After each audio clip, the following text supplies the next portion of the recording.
Everyone knows that moving abroad usually comes with a language learning curve, unless you happen to land somewhere that speaks fluent Hollywood English already.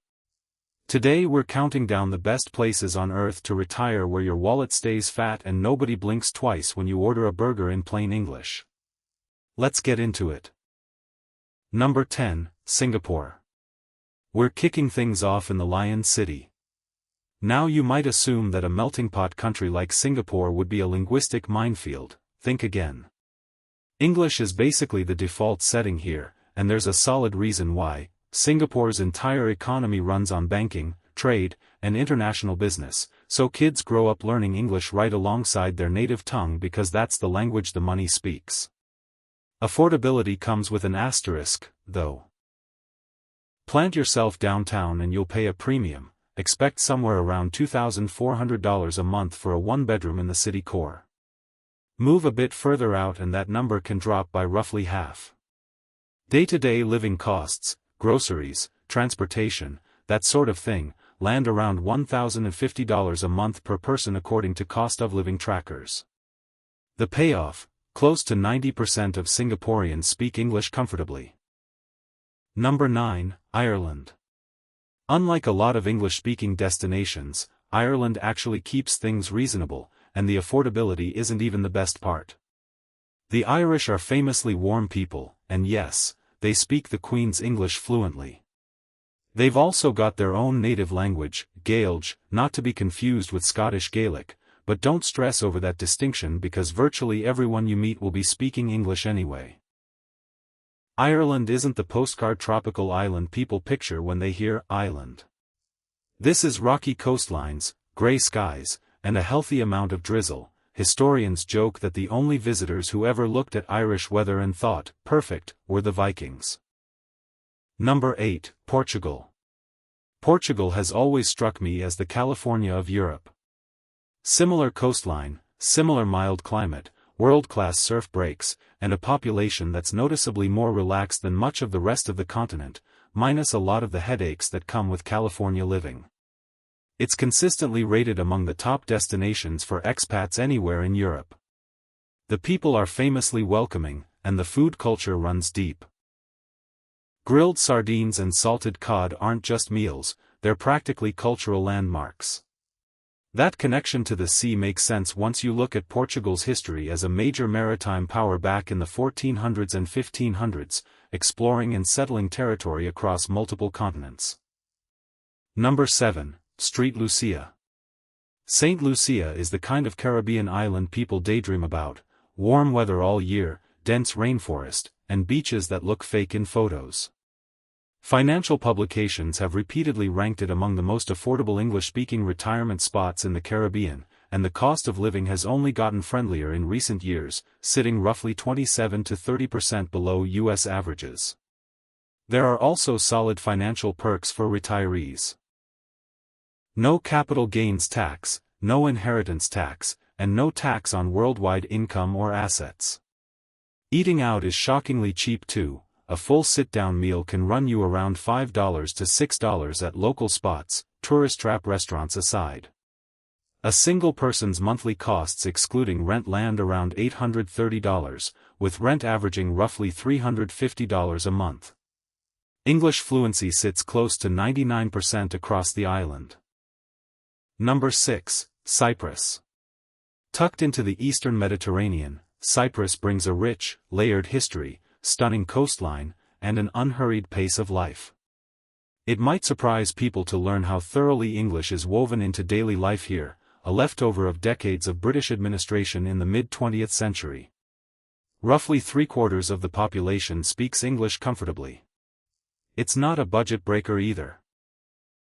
A single person can generally live comfortably on around $1,150 a month before rent, and housing stays reasonable, about $460 a month outside the city center, or closer to $570 if you want to be in the heart of things.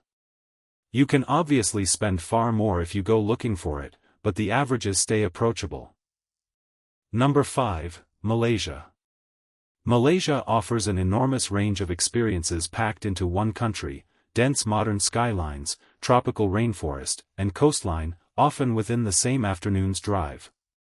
Over the past decade it's become an increasingly popular retirement hub thanks to its long-running Malaysia My Second Home visa program and a genuinely low cost of living. Monthly expenses hover around $1,050 excluding rent, and English is widely spoken as a holdover from the country's history under British colonial administration. Roughly 60% of the population speaks it. Rent outside the city centers averages around $620 a month, though that number can nearly triple if you want to live centrally. Number 4, the Philippines. This island nation in Southeast Asia is known just as much for its people as its scenery. The Philippines regularly ranks among the friendliest, most hospitable countries in the world, and it's a longtime favorite among retired U.S. military personnel, many of whom settle down there after finishing their service. Several major retirement destination surveys have placed the Philippines in the top 5 worldwide for affordable English-speaking retirement. You can live comfortably here on roughly $1,050 a month. English is one of the country's 2 official languages, spoken fluently by around 82% of the population, and the government actively courts Filipino Americans and other expats to relocate. Number 3, Jamaica. Jamaica needs little introduction: white sand beaches, mountain rainforest, and a cultural footprint that reaches every corner of the globe through its music. The island has been an independent democracy since 1962, tracing its roots back to the indigenous Taino people long before that. Financial outlets have ranked Jamaica among the most affordable retirement destinations in the Caribbean in recent years. A single person can live on roughly $890 a month before rent, with rent outside city centers averaging about $330 a month. City center apartments start closer to $720 and climb from there. English fluency across the population sits around 89%. Number 2, Belize. Belize tends to get overlooked, which is a shame, because it quietly checks every box. Its history stretches back to the ancient Maya civilization. Contrary to the common assumption that the Maya were exclusively a Mexico thing, their territory actually spanned modern-day Mexico, Guatemala, Belize, Honduras, and parts of El Salvador. With a population of roughly 420,000, Belize is compact but diverse, and uniquely for this region, English is the official language. A direct result of its history as a British colony. The government has actively marketed itself to American and Canadian retirees, and buying property as a foreigner is straightforward. Number 1, Panama. Panama tops the list, and it's not close. The country has spent years actively courting American, Canadian, and Australian retirees with dedicated visa incentives, and it's easy to see why people fall for it: friendly locals, a genuinely welcoming culture, and a landscape that ranges from Panama City's skyline to untouched rainforest to postcard beaches, all within a few hours of each other. Language-wise, Spanish is the official language, but English functions as a reliable second language across much of the country, particularly in areas with a heavy expat presence, which makes the transition dramatically easier for retirees who never got around to learning much Spanish. And that wraps up today's list. Hope this gave you a solid starting point if retiring abroad is on your radar. Let us know in the comments which country surprised you most, and we'll catch you in the next one.